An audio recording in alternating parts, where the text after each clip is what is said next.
प्रिय विद्यार्थियों, आप सभी को नमस्कार। चलिए आज हम तरंग गति के विषय में देखेंगे। तरंग गति जिसे वेव मोशन कहते हैं और यह एक महत्वपूर्ण टॉपिक है, हम लोग समझें इसके विषय में। तरंग कहते किसको हैं? तरंग एक विक्षोभ है जिसके द्वारा ऊर्जा का स्थानांतरण एक स्थान से दूसरे स्थान तक होता है। तरंग क्या है? एक विक्षोभ है जिसमें ऊर्जा एक जगह से दूसरे जगह तक जाता है। इसमें ऊर्जा बहता है, भौतिक पदार्थ नहीं बहते हैं, माध्यम के कण नहीं बहते हैं। तो इसलिए अगला पॉइंट है, इसमें पदार्थ का वास्तविक भौतिक स्थानांतरण नहीं होता, यानी पदार्थ का जो कण है, भौतिक कण, उसका स्थानांतरण नहीं होता। किसका स्थानांतरण होता है? ऊर्जा का। ध्यान रखिएगा, ठीक है। जैसे अब इसका तरंग गति का उदाहरण कौन है? जल तरंग, ध्वनि तरंग, प्रकाश तरंग, रेडियो तरंग, ये सब इसके उदाहरण हैं, है ना। अब ये बहुत सारे ऐसे तरंग देखते हैं जो कि कंपन करता है और उससे ऊर्जा एक जगह से दूसरी जगह जाता है, इसको हम लोग तरंग कहते हैं। तरंग दो प्रकार के होते हैं, कुछ तरंग को यांत्रिक तरंग कहा जाता है और कुछ तरंग को विद्युत चुंबकीय तरंग कहा जाता है। तो यांत्रिक तरंग और विद्युत चुंबकीय तरंग, यांत्रिक तरंग जो होता है ये यंत्र के माध्यम से होता है, इसको माध्यम की जरूरत होती है, और विद्युत चुंबकीय तरंगों को माध्यम की जरूरत नहीं होती है। जैसे हम यहाँ पर देखते हैं, अगला समझते हैं। तो इसका यांत्रिक तरंग को हम लोग क्या कहेंगे? वे तरंग जिसे गति के लिए माध्यम की आवश्यकता होती है, अर्थात यह निर्वात में गति नहीं करता है, वैसे तरंगों को हम लोग कहेंगे यांत्रिक तरंग। मतलब ये ऐसा तरंग जिसको माध्यम की आवश्यकता होती है, जिसको माध्यम की आवश्यकता होती है, और ये निर्वात में गति नहीं करेगा। निर्वात में गति नहीं करेगा क्योंकि निर्वात में माध्यम है नहीं, इसलिए गति नहीं करेगा। एग्जाम्पल है जल तरंग, जो जल रहेगा तो माध्यम है तब गति करेगा। ध्वनि तरंग, हवा रहेगा तो गति करेगा, नहीं रहेगा तो नहीं गति करेगा। रस्सी में गति होती है क्योंकि रस्सी एक पदार्थ है। स्प्रिंग एक पदार्थ है, उसमें गति करेगा, तो इसे उसी में गति करेगा। कोई पदार्थ, कोई माध्यम रहना चाहिए। यांत्रिक तरंग को दो भाग में बांट दिया गया है। यांत्रिक तरंग को दो भाग में बांट दिया गया है, एक अनुदैर्ध्य तरंग और एक अनुप्रस्थ तरंग। अनुदैर्ध्य तरंग को लॉन्गिट्यूडनल वेव्स भी कहते हैं, लॉन्गिट्यूडनल वेव्स। अनुप्रस्थ तरंग को ट्रांसवर्स वेव भी कहते हैं। तो हम लोग आते हैं अनुदैर्ध्य तरंग के विषय में समझते हैं। लॉन्गिट्यूडनल वेव्स जो होते हैं किसको कहते हैं? जब वैसे यांत्रिक तरंग जिसमें माध्यम के कण तरंग की गति की दिशा के समानांतर दोलन करती है। जैसे अगर तरंग इस तरह से जा रहा है, समझिए एक तरंग जा रहा है कैसे, ऐसे कुछ जा रहा है, या सॉरी थोड़ा सा ये इस तरह से भी हम नहीं बात करते हैं। जैसे कि अगर सिंपल बात करते हैं, कोई एक माध्यम या कोई एक तरंग जा रहा है तो इसके पीछे इसके जो कण होते हैं वो इस तरह से दोलन करते हैं। कण जो होते हैं इसके समानांतर दोलन करते हैं, इसी के आगे पीछे, इसी के आगे पीछे, इसी के आगे पीछे, इस तरह से दोलन करते हैं। ऐसे इस तरह से ऐसे तो आगे पीछे दोलन करता है, इसी को कहा जाता है समानांतर। तो ऐसे तरंग को हम कहेंगे अनुदैर्ध्य तरंग या लॉन्गिट्यूडनल वेव्स, ठीक है। अनुदैर्ध्य तरंग जो होता है ठोस में, द्रव में और गैस में, ये सभी माध्यम में उत्पन्न हो सकता है, सभी माध्यम में इसको उत्पन्न किया जा सकता है। इसमें जब गति होती है तो दो तरह की स्थिति उत्पन्न होती है। कहीं कहीं कण नज़दीक आ जाते हैं, उसको हम लोग कहते हैं संपीड़न। कहीं कहीं दूर चले जाते हैं, उसको कहते हैं विरलन। जैसे कि ये हवा के कण हैं, या जैसे एक जगह सट गए तो इसको कहेंगे संपीड़न, एक जगह फैल गए इसको कहेंगे विरलन, फिर एक जगह सट गए इसको कहेंगे संपीड़न, इसको फिर एक जगह फैल गए इसको कहेंगे विरलन। इस तरह से संपीड़न विरलन, संपीड़न विरलन, संपीड़न विरलन को के रूप में ये गति करता है। तो इसमें जो गति होती है ये संपीड़न और विरलन के रूप में गति होती है। संपीड़न को अंग्रेजी में कंप्रेशन और विरलन को रेयरफेक्शन कहा जाता है। ये इसकी पहचान है। किसकी पहचान? अनुदैर्ध्य तरंग की। अनुदैर्ध्य तरंग का संपीड़न और विरलन पहचान, ऐसा पूछा जा सकता है आपको कि संपीड़न और विरलन किस तरंग की पहचान होती है, किस तरंग की विशेषता होती है, तो इसका जवाब होगा अनुदैर्ध्य तरंग की विशेषता होती है संपीड़न और विरलन, ठीक है। अगला पॉइंट हम लोग देखते हैं, इसका है अगला है कि वायु में एग्जाम्पल इसका जैसे देखिए कैसा कहाँ पर मिलेगा, तो वायु में उत्पन्न तरंग, वायु में कोई उत्पन्न तरंग जो होता है हवा में, जैसे हम लोग बोलते हैं तो हवा में तरंग उत्पन्न होती है, तो उसमें हवा के कण सटते हैं, फैलते हैं, संपीड़न विरलन होता है और आपके कान तक जाता है, आवाज़ सुनाई देती है। तो ये संपीड़न विरलन ये पहचान है। और हवा में एक जो तरंग होती है वो कौन सा तरंग होगा, तो ये एक अनुदैर्ध्य तरंग होगा। द्रव के भीतर, द्रव के सतह पर तो अनुप्रस्थ तरंग होती है, लेकिन द्रव के भीतर जो अंदर में जो होता है वो तरंग जो होती है अनुदैर्ध्य तरंग होती है। द्रव के भीतर कभी भी अनुप्रस्थ तरंग नहीं होगा। कौन सा तरंग होगा, ये हमेशा अनुदैर्ध्य तरंग होगा। द्रव के अंदर ध्वनि के तरंग, ध्वनि तरंग क्या है, अनुदैर्ध्य तरंग है, जिसको लॉन्गिट्यूडिनल वेव्स कहते हैं। भूकंप का पी तरंग, पी मतलब प्राइमरी तरंग भी क्या है, तो ये एक अनुदैर्ध्य तरंग है, लॉन्गिट्यूडिनल वेव्स है। ठीक है, तो इस तरह से इसके उदाहरण हैं। अब हम लोग दूसरा तरंग इसका है अनुदैर्ध्य तरंग के बाद अनुप्रस्थ तरंग। एक अनुप्रस्थ तरंग भी होता है, यह भी यांत्रिक तरंग का एक प्रकार है। तो अनुप्रस्थ तरंग कहते किसको हैं, इसको अनुप्रस्थ तरंग वैसे तरंग को कहते हैं जब माध्यम के कण तरंग के दिशा पर ऊपर नीचे दोलन करता है। इस तरह से इस ऊपर नीचे, ऊपर नीचे मतलब ऊपर नीचे, ऊपर नीचे, ऊपर नीचे, इस तरह से दोलन करता है। इस पर लंबवत कहते हैं, इसको कहते हैं परपेंडिकुलर, उसके ऊपर नीचे नाचता है। तो इस तरह से जब गति करता है तो इसको कहा जाता है अनुप्रस्थ तरंग।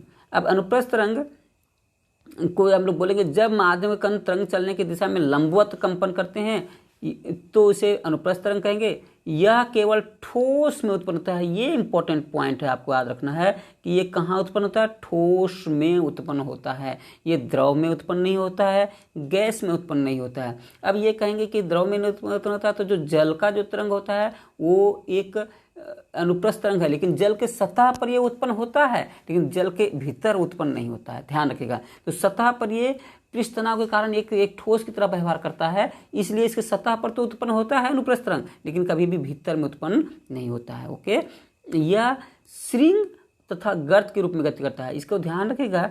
उसमें था, अभी हम लोग अनुदैर्ध्य में पढ़ रहे थे कि उसमें क्या होता था, उसमें हमेशा एक संपीड़न और विरलन होता था, लेकिन यहाँ पर क्या होगा, एक श्रृंग होगा जिसको क्रेस्ट कहते हैं। क्रेस्ट कहते हैं, श्रृंग को क्या कहते हैं, क्रेस्ट कहते हैं। और एक गर्त होता है, गर्त, इसको ट्रफ कहते हैं, ट्रफ कहते हैं अंग्रेजी में। तो ये श्रृंग और गर्त के रूप में होता है। मतलब क्या है श्रृंग और गर्त, तो इसको देखिए। श्रृंग और गर्त क्या होता है कि जैसे अगर ये गति हो जा रहा है, ये इस तरह से इस तरह से इस तरह से इस तरह से बनेगा, तो इसका ऊपर वाले को कहते हैं श्रृंग, यहाँ पर श्रृंग हो गया, और नीचे वाले को कहते हैं गर्त, नीचे वाला गड्ढा को कहते हैं गर्त, नीचे वाला जो होगा ये हो गया गर्त, ऊपर में जो है इसको कहते हैं श्रृंग। तो श्रृंग और गर्त के रूप में ये गति करता है। इसी को कहते हैं हम लोग, इसी को कहते हैं ये अनुप्रस्थ तरंग। ओके, तो अनुप्रस्थ तरंग के विषय में आप समझ गए होंगे, अनुदैर्ध्य तरंग के विषय में आप समझ गए हैं। अब हम लोग आगे बढ़ते हैं, ये इसके एग्जाम्पल देख लेते हैं। जैसे तना हुआ धागा पर आप थोड़ा सा हाथ से मारिए, तना हुआ धागा ऊपर नीचे नाचने लगता है, ये कौन सा तरंग हुआ, अनुप्रस्थ तरंग। जल के सतह पर पत्थर फेंकिए, जल का सतह ऊपर नीचे होने लगता है, ये कौन सा तरंग है, अनुप्रस्थ तरंग। विद्युत चुंबकीय तरंग जितने भी हैं, जैसे प्रकाश किरणें, गामा किरणें, आपका कॉस्मिक किरणें, पराबैंगनी किरणें और रक्त किरणें, ये सभी जो हैं अनुप्रस्थ तरंग के उदाहरण हैं। अब हम चलते हैं विद्युत चुंबकीय तरंग की बात करते हैं। विद्युत चुंबकीय तरंग जो होते हैं, दूसरा नंबर हम लोग अभी कहे ना, तरंग दो भाग में बांटते हैं, तो पहले यांत्रिक तरंग को देख लिए। यांत्रिक तरंग के बाद हमें आते हैं दूसरा विद्युत चुंबकीय तरंग। ये विद्युत चुंबकीय तरंग आपको ज़्यादा महत्वपूर्ण है, ये प्रश्न इससे ज़्यादा पूछे जाते हैं, इसलिए इसे एक अलग तरीका से हम आप समझाने की कोशिश किए हैं इसको आपको। चलिए आगे इसको हम लोग समझते हैं क्या है ये विद्युत चुंबकीय तरंग। इसको इलेक्ट्रोमैग्नेटिक वेव्स भी कहते हैं। और ये कौन सा तरंग है, जो तरंग को माध्यम की आवश्यकता नहीं होती है, किसी भी माध्यम की आवश्यकता नहीं है, माध्यम है तो ठीक है, नहीं माध्यम है तो और अच्छा है, यानी निर्वात में और अच्छा से गति करता है, और माध्यम बताते हैं इसकी गति थोड़ा धीमी भी हो जाती है। तो ऐसे तरंग जिसको माध्यम की आवश्यकता नहीं है उसको हम लोग कहेंगे विद्युत चुंबकीय तरंग। इसको सिंपल ही बात इतना ही कहते हैं, वे तरंग जिसे किसी माध्यम की आवश्यकता नहीं होती है, जिसे किसी माध्यम की आवश्यकता नहीं, किसी माध्यम की आवश्यकता नहीं है, उससे कहते हैं विद्युत चुंबकीय तरंग। ये कहाँ भी गति कर सकता है, निर्वात में भी गति कर सकता है, क्योंकि इसको निर्वात में माध्यम नहीं है। अब सबसे संयोग की बात है कि निर्वात में ये और तेजी से गति करता है, इसको माध्यम जहाँ नहीं रहता वहाँ और तेजी से गति करता है, और जहाँ माध्यम रहता है वहाँ थोड़ा इसका अपवर्तन होता है, इसलिए थोड़ा सा स्लो हो जाता है। तो चलते हैं हम लोग आगे देखते हैं इसकी और विशेषताएं। ये विद्युत चुंबकीय तरंग विद्युतीय, देखिए इसका पॉइंट याद रखिएगा, ये विद्युत चुंबकीय तरंग विद्युतीय एवं चुंबकीय घटक, दो घटक होते हैं इसमें, एक इलेक्ट्रिक फैक्टर होता है, एक मैग्नेटिक फैक्टर होता है। तो विद्युतीय एवं चुंबकीय घटक, इलेक्ट्रिक एंड मैग्नेटिक फैक्टर्स या components, electric and magnetic components, इस दो इसमें होते हैं, से बना होता है, दो घटक से बना होता है, विद्युतीय घटक और चुंबकीय घटक से बना होता है। ठीक है, और जो एक दूसरे पर लंबवत होता है, मतलब क्या है कि अगर ये ऐसे जा रहा है, ये घटक, कौन घटक, एक अगर इलेक्ट्रिक घटक ऐसे है तो दूसरा घटक जो चुंबकीय घटक है ऐसे होगा, समझ गए, एक दूसरे पर लंबवत होगा, है ना। तो जब भी होगा एक तो एक दूसरे पर 90 डिग्री बनाएगा, इसी कहते हैं कि विद्युतीय घटक एवं चुंबकीय घटक एक दूसरे पर लंबवत होता है। अगर इसको हम इलेक्ट्रिक घटक माने, इसको हम चुंबकीय घटक माने, तो देखिए कि एक दूसरे पर लंबवत है। ओके, इस तरह से रहते हैं ये।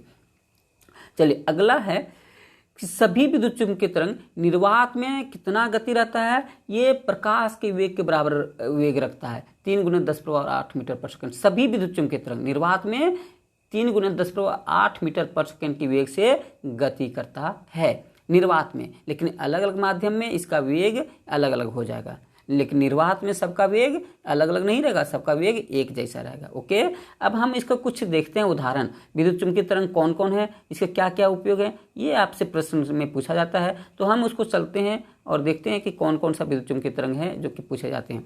विद्युत चुम्बकीय तरंग का उदाहरण तथा उपयोग में हम लोग सबसे पहले देखते हैं 1 नंबर रेडियो तरंग। इसमें 7 तरंगें होती हैं, रेडियो तरंग, लघु रेडियो तरंग या इसको फिर अवरक्त किरणें, फिर दृश्य किरणें, फिर पराबैंगनी किरणें, फिर एक्स किरणें, फिर गामा किरणें, इस तरह से 7 किरण देखेंगे। तो चलिए हम पहले रेडियो तरंग को देखते हैं। रेडियो तरंग कितने हैं, तो ये रेडियो तरंग का देखिए, सबसे पहले इसका खोज कौन किया था, मार्कोनी। कभी कभी ये भी पूछा जाता है आपको, इसका खोज किया था मार्कोनी, याद रखिएगा। इसको रेडियो वेव्स, रेडियो तरंग कहते हैं, इसको दीर्घ रेडियो तरंग भी कहा जाता है। रेडियो तरंग को 2 भाग में बांटा गया है, दीर्घ रेडियो तरंग और लघु रेडियो तरंग। तो दीर्घ रेडियो तरंग या को ही मेनली हम लोग रेडियो तरंग कहते हैं, और लघु रेडियो तरंग को हम लोग मेनली माइक्रोवेव कहते हैं या सूक्ष्म तरंग कहते हैं। दोनों का नाम रेडियो तरंग है, लेकिन एक का नाम रेडियो तरंग के नाम से जहाँ कहा जाए तो दीर्घ रेडियो तरंग, और लघु रेडियो तरंग कहा जाए जिसका मतलब माइक्रोवेव या सूक्ष्म तरंग। ठीक है, तो यहाँ पर हम रेडियो वेव्स की बात कर रहे थे। तो चलिए इसका 3 चीज़ देखेंगे। इसका तरंगदैर्ध्य क्या होगा, तरंगदैर्ध्य क्या होगा, इसका आवृत्ति क्या होगी, इसका उपयोग क्या होगा, इस तरह से देखेंगे हम लोग। ठीक है, तो इसका सबसे पहले तरंगदैर्ध्य का देखिए। तरंगदैर्ध्य इसका बहुत ज़्यादा होता है, 600 मीटर से 1 मीटर तक होता है, 600 मीटर से 1 मीटर तक होता है इसका तरंगदैर्ध्य, यानी बहुत ज़्यादा है। जिसकी तरंगदैर्ध्य ज़्यादा होता है उसकी आवृत्ति कम होती है, हमेशा उल्टा होता है, तरंगदैर्ध्य ज़्यादा तो आवृत्ति कम। ठीक है, और जिसकी आवृत्ति ज़्यादा उसका ऊर्जा भी ज़्यादा। ओके, लेकिन एक चीज़ है, जिसका तरंगदैर्ध्य ज़्यादा उसका वेग ज़्यादा। इसका तरंगदैर्ध्य ज़्यादा है तो वेग ज़्यादा होगा, जिसका आवृत्ति ज़्यादा है उसका ऊर्जा ज़्यादा होगा। ठीक है, तो इसका वेग ज़्यादा होता है, समझ लीजिए इसका वेग ज़्यादा रहेगा, और इसका आवृत्ति, यहाँ पर देखिए ये आवृत्ति इसका कम होती है, आवृत्ति कम है इसलिए ऊर्जा कम है। ऊर्जा क्या होगा, ऊर्जा कम हो जाएगा, ऊर्जा कम हो जाएगा। तो ये ध्यान इतना ही रखना है, बहुत महत्वपूर्ण बात है कि लैम्ब्डा बढ़ने से वेग बढ़ता है और आवृत्ति बढ़ने से ऊर्जा बढ़ता है। तो यहाँ पर देखेंगे कि अगर लैम्ब्डा ज़्यादा है तो आवृत्ति कम होगा, लैम्ब्डा कम है तो आवृत्ति ज़्यादा होगा, उल्टा है। ठीक है, चलिए रेडियो तरंग के विषय में देखते हैं। तो रेडियो तरंग का तरंगदैर्ध्य होता है 600 मीटर से 1 मीटर। ठीक है, इसका आवृत्ति होती है 10⁻7 हर्ट्ज से नीचे कम, 10⁻7 हर्ट्ज से कम। इसका उपयोग किसमें होता है, रेडियो तथा टीवी में। रेडियो तथा टीवी में जो वेव्स उपयोग करते हैं वो होते हैं रेडियो तरंग। ठीक है, ताकि दूर तक गति करे, तेजी से गति करे, इसलिए। चलिए अगला हम लोग देखते हैं, ये रेडियो तरंग के अगला भाग है लघु रेडियो तरंग। लघु रेडियो तरंग, इसको शॉर्ट रेडियो वेव्स भी कहते हैं या सूक्ष्म तरंग भी कहते हैं, इसको माइक्रोवेव भी कहते हैं। इसका खोज किया था हेनरिक हर्ट्ज ने, हेनरिक हर्ट्ज। ये हेनरिक हर्ट्ज जो है ये इसी के नाम से, हर्ट्ज के नाम पर आवृत्ति की खोज की, आवृत्ति का मात्रक रखा गया है, उन्हीं के नाम पर, इन्हीं के नाम पर है। और इन्होंने खोज किया था लघु रेडियो तरंग या माइक्रोवेव का या सूक्ष्म तरंग का। इसका तरंगदैर्ध्य देखिए, इसका 1 मीटर था लास्ट, 600 मीटर से 1 मीटर ऊपर वाले का, और नीचे वाला जो है ये देखिए ये इसका 1 मीटर तक था, और इसका जो है 1 मीटर से कहाँ जाएगा, 1 मिलीमीटर तक, 10⁻³ मीटर, 1 मीटर से 1 मिलीमीटर तक। यानी क्या हुआ, ये देखिए रेडियो तरंग का तरंग दैर्ध्य ज़्यादा था उससे कम तरंग दैर्ध्य किसका है, माइक्रोवेव का, उससे कम हो गया। यानी ये आप देखेंगे तो तरंग दैर्ध्य घटते क्रम में जा रहा है और ये आवृत्ति है सो बढ़ते क्रम जा रहा है। ये 10^7 से कम था, ये 10^7 से अधिक हो गया, 10^7 से 10^11 हर्ट्ज हो गया, 10^7 से 11 हर्ट्ज हो गया। इसलिए इसका ऊर्जा कम है, किसका, रेडियो तरंग का ऊर्जा कम है, लेकिन इसका ऊर्जा ज़्यादा है, इसका ऊर्जा ज़्यादा है। और इसका वेग ज़्यादा था, इसका वेग कम होगा, क्योंकि इसका तरंग दैर्ध्य ज़्यादा है तो इसका वेग ज़्यादा था, और इसका तरंग दैर्ध्य कम है, इसका वेग भी कम होगा। तो इसलिए ये ध्यान रखना है कि तरंग दैर्ध्य और आवृत्ति से समझना है, आवृत्ति से ऊर्जा समझना है और तरंग दैर्ध्य से वेग समझना है। ठीक है, इसका उपयोग किस में करते हैं, इसका उपयोग उपग्रह और वायरलेस में करते हैं, वायरलेस में, ठीक है, बेतार वाला यंत्र में करते हैं, तो उपग्रह और वायरलेस में। चलिए अगला पॉइंट हम लोग समझते हैं। अगला पॉइंट है ये अवरक्त किरण के विषय में समझते हैं। अवरक्त किरण जो होता है, जब दृश्य प्रकाश के लाल प्रकाश से अधिक तरंग दैर्ध्य वाले, लाल प्रकाश से अधिक तरंग दैर्ध्य वाले को कहा जाता है अवरक्त किरण। ठीक है, इसको इंफ्रारेड कहते हैं, इसको कहते हैं इंफ्रारेड। तो इंफ्रारेड जो होते हैं, इसका इंफ्रारेड के विषय में देखिए, ये इंफ्रारेड को हर्शेल ने खोजा था, हर्शेल खोजा था। इसका तरंग दैर्ध्य 1 मिलीमीटर यानी 10^3 मीटर से 700 एंगस्ट्रम, 7000 एंगस्ट्रम तक होता है। और 1 एंगस्ट्रम बराबर क्या होता है, तो 1 एंगस्ट्रम बराबर होता है 10⁻⁻10 मीटर। ध्यान रखिएगा, 1 एंगस्ट्रम बराबर होता है 10⁻10 मीटर। इसलिए इसका ये ठीक लाल प्रकाश से अधिक, लाल प्रकाश से ठीक ऊपर का जो तरंग दैर्ध्य होता है वो अवरक्त किरण में होता है। ठीक है, इसका आवृत्ति कितना है, 10⁻11 हर्ट्ज से 10⁻14 हर्ट्ज, 10⁻11 हर्ट्ज से लेकिन 3.7 × 10⁻14 हर्ट्ज होता है। ठीक है, तो मतलब 11 से 14 तक। अब इसमें देखिएगा, इसका जो काम है, उपयोग है, ये स्पेशली हीटिंग इफेक्ट उत्पन्न करता है, ये गर्मी पैदा करता है, गर्म हीटिंग इफेक्ट, इसलिए इसका उपयोग होता है गर्म सेंक में। आजकल कहीं मसल्स में दर्द रहता है तो एक लैंप आता है, उसको कहते हैं infrared lamp, infrared IR lamp कहा जाता है। तो उस लैंप में यही किरणें निकलती है जो कि गर्म सेंक करता है, जिससे दर्द कम हो जाते हैं, कहीं सूजन कम हो जाता है। तो सूजन या गर्म या फिर दर्द को दूर करने के लिए गर्म सेंक करना रहता है, तो इसका उपयोग करते हैं। और कहीं कहीं धुंध या कोहरा रहता है, तो इसकी गर्मी इफेक्ट के चलते धुंध कोहरा साफ हो जाते हैं। तो धुंध और कोहरा को साफ करना रहता है हवाई अड्डों में या फिर कहीं रोड के सड़क वगैरह पर, तो इसका उपयोग किया जाता है, खास करके हवाई अड्डे में इसका उपयोग किया जाता है धुंध और कोहरे को साफ करने में। ये सबसे बड़ा फायदा होता है। और अंधेरे में या धुंध या कोहरे में इसका किरणें जा सकती है, गति कर सकती है, इसलिए इसका अंधेरे में या कोहरे में इसका उपयोग किया जाता है। और टीवी के रिमोट में आप जो बैठे बैठे अपने बेड पर से टीवी देखते हैं और रिमोट के माध्यम से, उसमें जो किरणें निकलती हैं वो अवरक्त किरणें होती है। टीवी के रिमोट में भी अवरक्त किरण का उपयोग किया जाता है। ठीक है, चलिए अगला हम लोग देखते हैं दृश्य प्रकाश किरणें। दृश्य प्रकाश किरणें के विषय में आप बहुत जानते होंगे, क्योंकि ये जानते हैं इसका विग्योर कहाँ से शुरू होता है। देखते हैं VIBGYOUR लिखा गया है। ये जो है आपका देखते हैं VIBGOR, ये है violet, indigo, blue, green, yellow, orange, red. ये 7 किरणें जो होती हैं इसी को कहा गया है दृश्य प्रकाश किरणें। इसी 7 प्रकाश को कहा गया है, शॉर्ट में हम लिखे हैं VIBGYOR। और इसको समझने के लिए violet, indigo, blue, green, yellow, orange, red कहा जाता है। ठीक है, तो इसका एंगस्ट्रम जो है, इसका जो तरंग दैर्ध्य है 7800 एंगस्ट्रम से 3900 एंगस्ट्रम तक होगा। मतलब लाल प्रकाश का 7800 एंगस्ट्रम होगा और सबसे जो बैंगनी प्रकाश होगा उसका 3900 एंगस्ट्रम होगा। तो हम आ रहे हैं घटते हुए में। देखिएगा मेरा क्या हो रहा है, आपका तरंग दैर्ध्य घटते हुए जा रहा है, 7800 से 39 हो गया, और इसका मतलब घटते हुए जा रहा है और आवृत्ति बढ़ते हुए जा रहा है, तो इसका ऊर्जा अधिक होगा। तो दृश्य प्रकाश का ऊर्जा अवरक्त के तुलना में अधिक होगा, क्योंकि इसका तरंग दैर्ध्य अधिक है। देखिए सॉरी, तरंग दैर्ध्य नहीं, ये क्या है, इसका आवृत्ति अधिक है। आवृत्ति कितना है, 3.7 × 10⁻14 से 7.5 × 10⁻14 हर्ट्ज।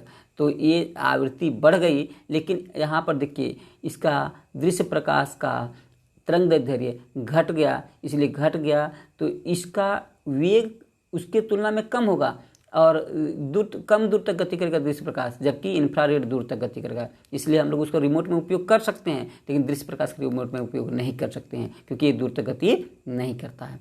अच्छा, इसका उपयोग कैसे करते हैं तो ये देखते हैं विद्युत बल्ब में, मोमबत्ती में, ट्यूबलाइट में ये दृश्य प्रकाश का ही उपयोग किया जाता है। ठीक है, चलिए इसके विषय में तो दृश्य प्रकाश के विषय में आपको अलग से, इसका खोज कौन किया था? न्यूटन ने किया था। ओके, चलिए आगे हम लोग बढ़ते हैं, पराबैंगनी किरण की बात करते हैं। पराबैंगनी किरण जो एक काफ़ी दृश्य प्रकाश से ऊपर का आवृत्ति रखता है और इसका जो तरंगदैर्ध्य होगा ये दृश्य प्रकाश से कम होगा। और कि दृश्य प्रकाश में कौन से? तो बैंगनी से, बैंगनी से भी जो नीचे का तरंगदैर्ध्य वाला होता है उसको कहा जाता है पराबैंगनी। इसमें ऊर्जा जो है बैंगनी से भी अधिक रहेगा। जितना नीचे जा रहे हैं उतना ऊर्जा बढ़ते जा रहा है क्योंकि आवृत्ति बढ़ते जा रहा है, और जितना नीचे जा रहे हैं उसका तरंगदैर्ध्य घट रहा है, तरंगदैर्ध्य घट रहा है, इसलिए इसका वेग भी कम होते जाएगा। ठीक है, तो एक चीज़ समझिएगा, लेकिन एक चीज़ यहाँ ध्यान रखेंगे कि हमेशा निर्वात में सबका वेग एक ही रहता है। ओके, याद रखिएगा। तो निर्वात के लिए ये नहीं है, हम अभी करें किसी माध्यम में इसका वेग चेंज हो जाएगा, लेकिन निर्वात में सबका वेग वही रहेगा। तो ठीक है, पराबैंगनी किरण में इसका तरंगदैर्ध्य 3900 एंगस्ट्रम से घट करके 300 एंगस्ट्रम तक रह जाता है। 3900 एंगस्ट्रम से घट करके 300 एंगस्ट्रम हो जाता है, और इसका आवृत्ति बढ़ जाता है 10⁻14 से 10⁻16 हो जाता है। देखिए 10⁻14 से 10⁻16 हो जाता है, आवृत्ति बढ़ गया, ऊर्जा बढ़ गया, किसका? पराबैंगनी का। और इसलिए बहुत ज़्यादा ऊर्जा होता है, दृश्य प्रकाश से भी ज़्यादा ऊर्जा होता है। इसलिए पराबैंगनी किरणें या अल्ट्रा वायलेट रेज कहते हैं इसको, अल्ट्रा वायलेट रेज का खोज कौन किया था? रिटर किया था, और इसका बड़ा उपयोग किया जा रहा है आजकल। रिटर का जो खोजा हुआ किरण जो है पराबैंगनी किरण, इसका उपयोग आजकल जीवाणुओं को मारने में करते हैं, आजकल कहीं भी किसी भी रूम को विसंक्रमित करने में, विसंक्रमित मतलब इसको शुद्ध करने में, इसको सैनिटाइज करने में करते हैं। जल के आजकल आ गया, जल का अंदर जीवाणु रहते हैं, पेयजल में जो जीवाणु रहते हैं उसको भी मारने में, जल को भी शुद्ध करने में इसका उपयोग किया जाता है। तो इस तरह से कई इसके उपयोग हैं और ये काफ़ी उपयोगी आज के समय में सिद्ध हो रहा है। पराबैंगनी के, अल्ट्रा वायलेट के आजकल मशीन्स आते हैं जिसके माध्यम से किसी को सैनिटाइज किया जा सकता है, किसी कमरे को शुद्ध किया जा सकता है। इस तरह से चल जाएं तो हम लोग अगला देखते हैं एक्स किरण के विषय में। तो एक्स किरण जो होता है ये काफ़ी फेमस किरण है, काफ़ी प्रसिद्ध किरण है, जो हम लोग हमेशा टूटने फूटने पर हड्डी का एक्सरे कराते हैं, वही किरण है एक्स किरण। इसका खोज किया था रोंटगेन ने 1895 में। ये कभी कभी पूछा जाता है, इसको नोबेल प्राइज मिला था इस किरण को खोज करने के लिए। ठीक है, तो ये ध्यान रखिएगा कि ये काफ़ी प्रसिद्ध किरण है। इसका तरंगदैर्ध्य जो होता है ये देखिए 300 × 10⁻10 मीटर, यानी 300 एंगस्ट्रम से 10⁻12 मीटर तक आ जाता है, माने बहुत घट गया, 10⁻12 हो गया। तो इससे भी, पराबैंगनी से भी तरंगदैर्ध्य इसका कम हो जाता है, और तरंगदैर्ध्य कम हो गया इसका मतलब आवृत्ति बढ़ जाएगा। और ये आवृत्ति देखिए 10⁻16 से 10⁻19 हर्ट्ज हो गया, बहुत ज़्यादा हो गया। इसका मतलब आवृत्ति बढ़ गया तो ऊर्जा बहुत अधिक बढ़ गया, और ऊर्जा बढ़ गया इसका मतलब ये ज़्यादा काम का किरण हो गया। इसलिए एक्स किरण का उपयोग हम लोग आज के एक्स किरण में एक्सरे कराने में करते हैं। एक्स किरण का उपयोग किस में करते हैं? एक्सरे कराने में, बस याद रखिएगा, एक्सरे कराने में। अब हम लास्ट में जो मेरा 7वां किरण है जो विद्युत चुम्बकीय तरंग का सबसे महत्वपूर्ण, वो है गामा किरण। अब गामा किरण जो होता है इसको देखिए, गामा किरण का खोज किया था बेक्वेरेल ने, यहाँ से नहीं लिखा हूँ लेकिन लिख देती है, बेक्वेरेल ने किया था। बेक्वेरेल ने, हेनरी बेक्वेरेल के विषय में जानते हैं, उन्होंने खोज किया था इसका, बेक्वेरेल। ठीक है, और बेक्वेरेल जो था ये रेडियो एक्टिविटी के कार्य के बाद इसको देखा था, किरणों को पहचान किया था। और ये गामा किरण जो है काफ़ी एनर्जेटिक किरण है, काफ़ी ऊर्जावान किरण है, सबसे ज़्यादा ऊर्जावान किरण है। इसका तरंगदैर्ध्य जो है सबसे कम होता है। देखिए इसका तरंगदैर्ध्य 10⁻−12 से 10⁻−14 मीटर होता है, 10⁻−12 से 10⁻−14 मीटर होता है, यानी काफ़ी कम है इसका तरंगदैर्ध्य। और जब तरंगदैर्ध्य काफ़ी कम हो गया तो इसका आवृत्ति काफ़ी अधिक हो जाएगा। इसका देखिए आवृत्ति 10⁻19 से 10⁻21 हर्ट्ज, बहुत ही विशाल आवृत्ति होती है 10⁻21 हर्ट्ज। इससे ज़्यादा आवृत्ति और किसी का नहीं है, इसलिए इससे ज़्यादा ऊर्जा भी किसी का नहीं होगा। जब आवृत्ति ज़्यादा तो ऊर्जा ज़्यादा। ठीक है, और इसीलिए ये आपका बहुत अधिक ऊर्जावान किरण होती है। और इस रेडियो इसका उपयोग हम लोग इलाज कैंसर के इलाज में करते हैं, रेडियोथेरेपी करने में करते हैं। देखिए किसका उपयोग किस में करते हैं, कैंसर के इलाज में, रेडियोथेरेपी में, ठीक है। और इसको एटम का जो परमाणु होते हैं उसके नाभिक का अध्ययन करने में भी इसका उपयोग करते हैं गामा किरण का, ठीक है। अब ये सातों किरणों को आप याद रखिएगा, बहुत जरूरी है, क्योंकि इसे पूछते हैं। अब आपको क्रम से याद रखना है, याद तो रखना है लेकिन क्रम से याद रखना है। तो एक हम छोटा सा ट्रिक आपको देख रहे हैं, कैसे याद करेंगे। तो देखिए अब आपको याद करना है, रेल अब देखो परंतु एक्सरे से गामा। रेल अब देखो, रेल मतलब रे से क्या बोलेंगे, रेडियो वेव, ठीक है। और अब देखिए यहाँ पर रेडियो वेव हो गया। अब देखो, अब यहाँ पर रेडियो वेव में दो हो जाते हैं, कौन कौन हो जाते हैं, तो देखिएगा आप यहाँ पर देखिए, गौर देखिए, ऊपर से पीछे देखिए। हम लोग पहले देखें, रेडियो वेव में दो हैं, एक दीर्घ और एक लघु, इसलिए रे से रेडियो, ल से लघु, ठीक है। तो रेल अब देखो, अब मैंने अवरक्त, अ से अवरक्त हो गया। देखो मैंने देखो वाला किरण, देखने वाला किरण कौन हो गया, दृश्य प्रकाश वाला किरण।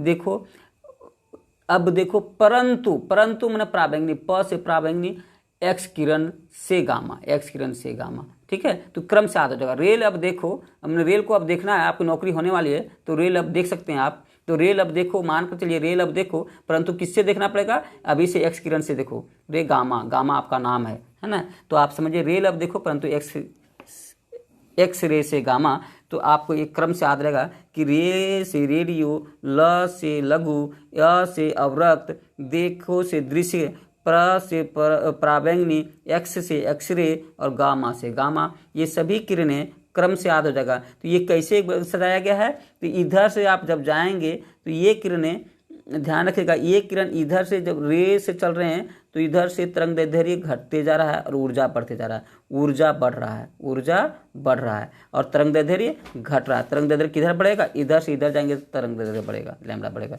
ठीक है। तो मेरे ख्याल से आपको ये विद्युत चुंबकीय तरंग और यांत्रिक तरंग आपको पूरी तरह से समझ में आ गया होगा। और ये सभी परीक्षा के लिए महत्वपूर्ण था, इसको हम पूरा शॉर्ट में और पूरी बातों को शामिल किया है। हम समझते हैं कि आप इतना अगर आप ध्यान में रखते हैं तो आपका परीक्षा में पूछे जाने वाले सभी प्रश्न समझ में आ जाना चाहिए, कोई भी प्रश्न आपका नहीं छूटेगा।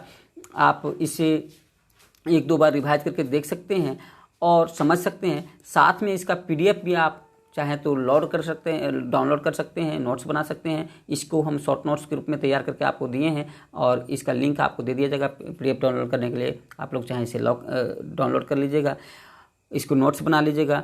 आपको ये मुफ्त में आपको ये सारी शिक्षा दी जा रही है, सारी पढ़ाई दी जा रही है, ताकि आप अपने परीक्षा में अच्छा कर सकते हैं और बेहतर कर सकते हैं, सुंदर तैयारी आपकी हो। इसलिए मेरा सहयोग आपके परीक्षाओं के लिए, आपकी नौकरी के लिए हमेशा तत्पर रहता है। हम हमेशा तत्पर रहते हैं आपको सहयोग करने के लिए।